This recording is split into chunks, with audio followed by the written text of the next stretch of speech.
साकरात्तमोदकं सदा विमुक्तिसाधकं कलाधरावतंसकं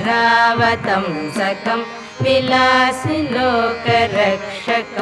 मुदाकरात्तमोदकं सदा विमुक्तिसाधकं कलाधरावतंसकं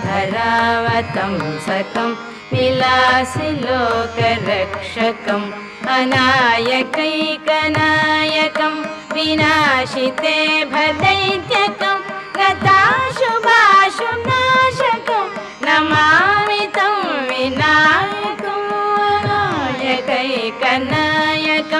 विनाशिते भदैत्यकं